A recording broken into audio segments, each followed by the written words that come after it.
I don't see why people today should be compensated for sins against their ancestors, some cases centuries ago. Explain to me why I'm wrong. Because it's not just about you.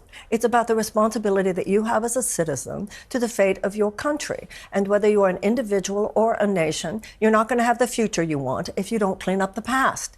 So should but on that then, should I be claiming money back as someone in Britain from the Italians for what the Romans did, from the Normans for what they did, from the Vikings, for their forebears? Now, should I be claiming reparations from all of them? And if not, what's the difference? I'll tell you what the difference is. There is no way that a modern Brit is being economically disadvantaged by something that the Vikings did. Well, I think it's been a long, long time. You don't know. There might be people in the middle of Britain who are still suffering the appalling financial injury of what the Romans did to their families. Let me answer your question.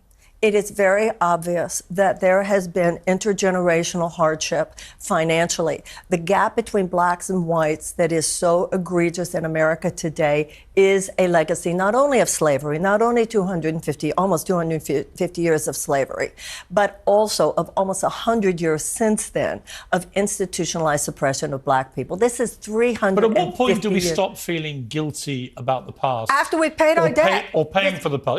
There's a difference between... But Marion, here's my point. It never stops.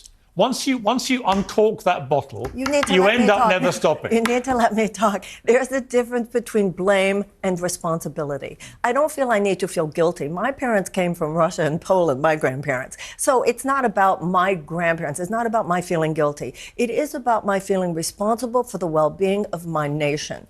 Germany paid over $89 billion to Jewish organizations after World War II. That's true. And I think that financial remuneration has had a lot to do with not only the financial, but even more importantly, the psychological and emotional healing between Germany and the Jews of Europe. And this is a healing that we have not had. That war was over in 1945. Ours was over in 1865, and we still take this toxic baton and we pass it generation to generation. You make a good point.